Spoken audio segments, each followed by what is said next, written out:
Opo, natatakot po akong mawala sa iglesia kasi po ito po ay ang ating simbahan ay ito po ang simbolo ng pagmamahal ng Diyos. Ang pinaka-kinatatakutan ko pong sitwasyon sa buhay ko ay ang kamatayan.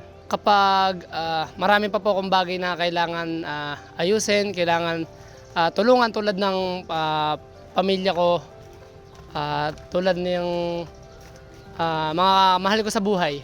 Tapos po yung pananampalataya ko ay hindi pa po ganun kalakas. Kaya kailangan po mas palakasin ko pa habang nabubuhay pa po ako ay ituloy-tuloy ko po ang pagpupuri sa Kanya. Ang makatulong po sa ibang tao at makapagpalakas ng pananampalataya ko sa aking sarili at sa iba. Ano ang iyong iniisip sa darating na hinaharap?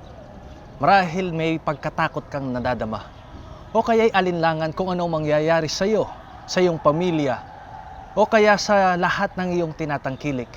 Kaibigan, pwede kang manghawak sa mga pangako ng Panginoon na hindi Kanya pabayaan. Ang talata na ating pag-aaralan ay hango sa huling aklat ng banal na kasulatan, libro ng Apokalipsis, sulat ni John, Revelation chapter 1, verse 17. Do not be afraid, I am the first and the last.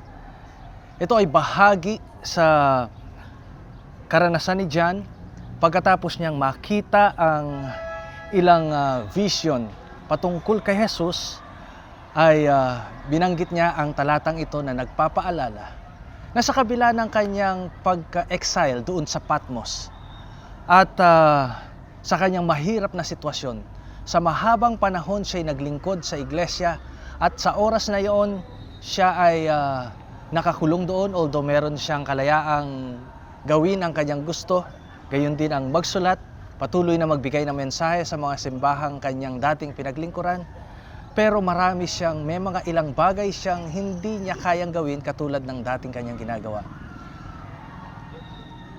Sana'y ang mensaheng ito na ibinigay ng Panginoon kay John sa mga iglesia nung panahong iyon na kanyang pinaglingkuran ay maging makabuluhan din para sa atin na dumadanas ng mga suliranin sa ating mga buhay.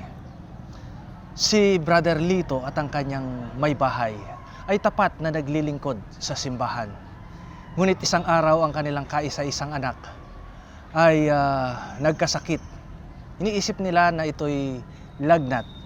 Simpleng lagnat lang. Dinala nila sa ospital. Pagkatapos ay ang sabi ng doktor, painumin nyo lamang yan ng paracetamol. Pagkatapos ay gagaling na siya. After 3 days ay lalong tumataas ang lagnat ng bata. Later on, after ilang araw, nung kanilang dalhin sa ospital yung kanilang anak, ay hindi na ito naagapan. Namatay ang kanilang kaisa-isang anak. Talagang ito'y isang malungkot na karanasan, mahirap na pangyayari sa kanilang buhay, na talagang naantig ang kanilang pananampalataya. Ngunit ngayon, nakakatuwang isipin na ang mag-asawa ay patuloy na tapat na naglilingkod sa Panginoon sa kabila ng kanilang suliraning nadaanan nang hawak sila sa pangako ng Panginoon na hindi sila pabayaan. Si Brother Noy ay merong magandang trabaho sa isang hospital. At matagal na panahon, ilang taon na siyang naglilingkod doon. Ngunit isang araw, sinabihan siya ng kanyang boss na ang lahat ng kanyang tauhan sa ilalim niya, sa kanyang pamamahala, ay aalisin na. Dahil kumuha sila ng ibang agency na gaganap ng kanilang trabaho. Kahit na si Brother Noy ay hindi tinanggal sa trabaho, nagpasya siyang mag-resign dahil hindi niya maatim na ang kanyang mga tauhan sa mahabang panahon na kanyang kasamang nagtatrabaho ay inalis sa kanilang gawain. So nahirapan si Brother Noy dahil may edad na rin siya na walang hanap buhay. Ngunit nang hawak siya sa pangako ng Panginoon na hindi siya pababayaan. At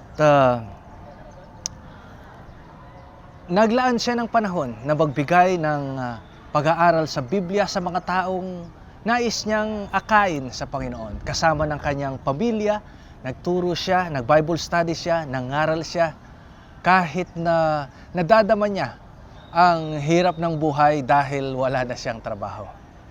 Hindi nagtagal, siya ay kinuha ng isang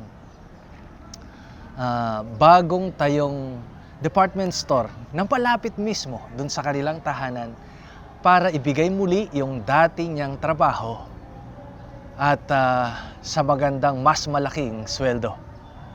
At pagkalipas ng ilang linggo lang din, isa pang hospital ang kumuha sa kanya sa ganun ding trabaho. At meron ding mas malaking kasabay nito ay malaking sweldo ang inoffer sa kanya. Ay ibig sabihin, yung kanyang isang trabaho na nawala ay napalitan ng dalawa at nakita niya na hindi siya pinabayaan ng Panginoon. Kaibigan, meron ka mang karanasan sa buhay na nasusubok ang iyong paniniwala na nandyan ang Panginoon at handa siyang kaligain ka. Ang kailangan lang natin gawin ay manghawak sa kanyang kamay. Kaya napakaganda nitong talata na sinulat ni John sa kabila ng kanyang sitwasyon, sa kabila ng kalagayan niya, sa kabila ng kanyang suliraning kinakaharap, ay nanghawak siya sa mga pangako ng Panginoon. Sabi rito sa verse 17, ulitin ko, "Do not be afraid. I am the first and the last." Si John na nandun sa sitwasyong yun ay hindi literal na natakot dahil sa pagkakita niya kay Jesus. Si Jesus ay ilang taon niya ring nakasama sa paglilingkod. At nung siya'y umakyat sa langit, ako'y naniniwala na nais ni John na makita niyang muli.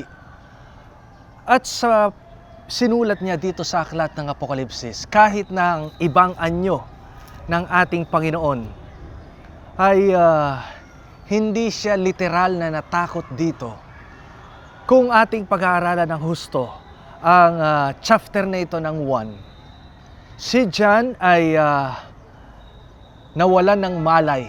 Bumagsak sa lupa, ang sabi dito sa unang bahagi nitong verse 17, "And when I saw him, I fell at his feet as dead, but he laid his right hand on me." So si John ay bumagsak, nahimatay, ngunit ang Panginoon mismo ang lumapit sa kanya, nilapat ang kanyang kamay at ang sabi niya, "Do not be afraid." Kaibigan, sa panahon ng suliranin, sa panahon ng pangangailangan, ang ating Panginoong Jesus mismo ang handang tumulong sa atin. Inilapat niya ang kanyang kamay kay John, simbolo na talagang nandyan siya, handang umalalay. Hindi po ba sa ating mga mahal sa buhay, yung tayo'y hawakan o kaya'y yakapin sa panahong tayo'y nalulungkot o nahihirapan, napakalaking bagay nito sa atin, pampaibsan ng ating suliranin at ng ating nararamdaman. Lalo na mismo kung madama nating personal ang kamay ng Panginoon nagagabay sa atin. So ang sabi ng Panginoon kay John, "Do not be afraid. I am the first and the last." Huwag kang matakot dyan. Kahit na ang iyong mga nakikita ngayon at ang aking mga ipapakitang mga vision ngayon ay hindi mo maintindihan. So ito po yung tinutukoy dito sa talata. Hindi sinabi ng Panginoon kay John na do not be afraid dahil literal siyang natakot sa Panginoon, kundi si John ay namangha sa kanyang mga nakita at hindi niya naiintindihan ang kahulugan ng mga bagay na ipinahayag sa kanya ng Panginoon. Kaya ang sabi ng Panginoon sa kanya, "Huwag kang matakot dyan, because I will explain to you everything that you have seen, especially those that are pertaining to the future. Ang iyong mga nakita at mga makikita pa ay mga bagay na magiging karanasan ng mga tao sa huling kapanahunan, at tutulungan kita, ipapaliwanag ko ito para hindi lamang maging mensahe para sa iyo, kundi para sa mga taong iyong pinaglingkuran at sa mga taong namumuhay sa huling kapanahunan.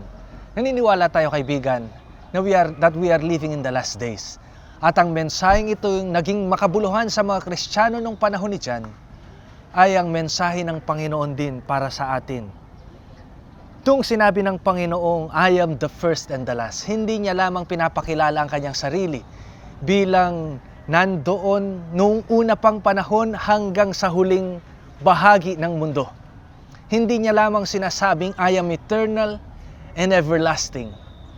Merong malalim na mensahe ito nung sinabi niya kay John, I am the first and the last, I am the Alpha and Omega.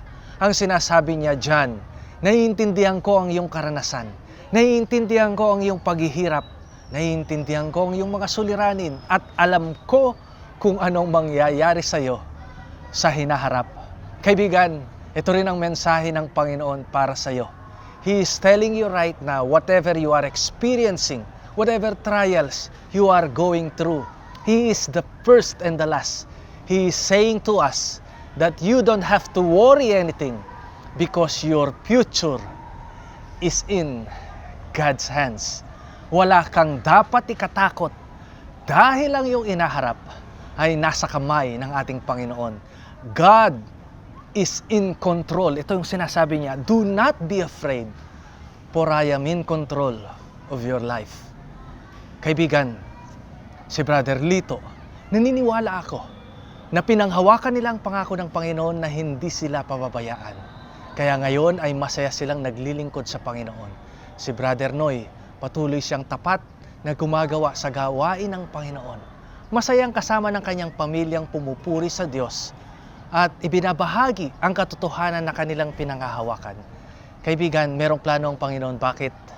Naranasan mo ang mga bagay na hindi mo naiintindihan kung minsan sa iyong buhay, ngunit tanggapin mo na ang Panginoon ay merong dakilang panukala para sa iyo.